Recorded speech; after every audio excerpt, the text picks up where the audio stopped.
Food poisoning এর বাংলা বলতে হলে খাদ্যে বিষক্রিয়া, এভাবে তো কেউ বলে না, সবাই বলে ফুড পয়জনিং। তো যেহেতু এটা খুব কমন যে আমি এখন বাসা থেকে বের হলাম, রাস্তায় কিছু একটা খেলাম, অথবা অফিসে গিয়েই সবাই মিলে কিছু একটা খেলাম, কিছু একটা আনা হলো, এই আমার ফুড পয়জনিং শুরু হয়ে গেল এবং প্রচণ্ড পেটে মোচড় দিল, পেট মোচড় দিয়ে বারবার বাথরুম হলো, বমি হলো, পেটে প্রচণ্ড ব্যথা, কারো কারো অল্প, কারো কারো চিনচিন করে ব্যথা শুরু করে আস্তে আস্তে বাড়তে থাকে, তীব্রতা বাড়ে, প্রচণ্ড রকম ব্যথা যখন সহ্যের বাইরে চলে যায় তখন কিন্তু আমাদের মতো বিশেষজ্ঞের কাছে আসে অথবা হসপিটাল ইমার্জেন্সিতে আসে। যে রাস্তাঘাটের খাবার, স্ট্রিট ফুডগুলো যেগুলা, অথবা আমাদের যে পানি, এখন আমাদের এই সব অঞ্চলে আমি বারবার বলছি নদী, ডোবা, এগুলা পানি, বিষাক্ত পানি কোনো না কোনোভাবে কিন্তু আমাদের মুখে চলে আসে। প্লেট যে আমরা বলতে পারে কেউ যে আমি মিনারেল ওয়াটার খাই, আমার কেন ফুড পয়জনিং হলো?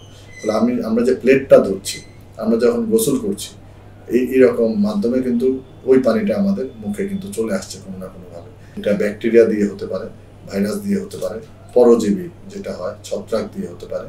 তো কমনলি এক একটা লক্ষণ কিছুটা কাছাকাছি হলেও কিছু ক্ষেত্রে আলাদা থাকে।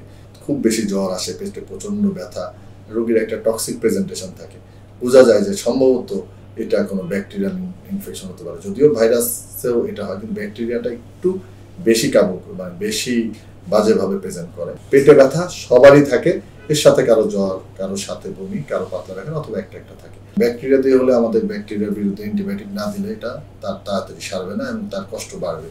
ভাইরাস দিয়ে হলে কিন্তু আমরা কোনো অ্যান্টিবায়োটিক দিব না। আবার পরজীবী যেটা আমরা বলি প্রোটোজোয়া, সেটা হলে কিন্তু আমাদের চিকিৎসা প্যাটার্নটা আলাদা হবে। এই জন্য রক্ত পরীক্ষা, কিছু আমরা রক্ত পরীক্ষা দিই, রক্ত ইনফেকশন আছে কিনা, পেটে কোনো প্রদাহ আছে কিনা, আমরা স্টুলের টেস্ট দিই। অনেকের এত বেশি বমি, ডায়রিয়া হয় যে তার ডিহাইড্রেশনের কারণে আমরা চিন্তা করে আমরা কিডনি পয়েন্টটা করতে দিই, লবণ পরীক্ষা যেটা ইলেকট্রোলাইট করতে দিই।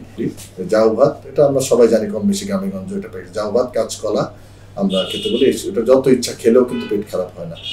আর টক দই, পাকা কলা, আপনার চিরা, এই খাবার অর্থাৎ একদিকে জাউ ভাত, কাঁচকলা, একদিকে টক দই, পাকা কলা, চিরা, এটা আপনি কিন্তু পর্যাপ্ত পরিমাণ খেলেও আপনার কিন্তু যতই পেট খারাপ থাকবে এগুলো কিন্তু আর পেট খারাপ করে না। এই জিনিসগুলোকে আমরা পরামর্শ দিই। এগুলা কিন্তু তো সব মিলে কিন্তু খাবার কিন্তু কম না, অর্থাৎ এই খাবারগুলো খেয়ে কিন্তু একটা মানুষ যথেষ্ট ভালো থাকতে পারে, আবার পেটটা তার খারাপও হবে না।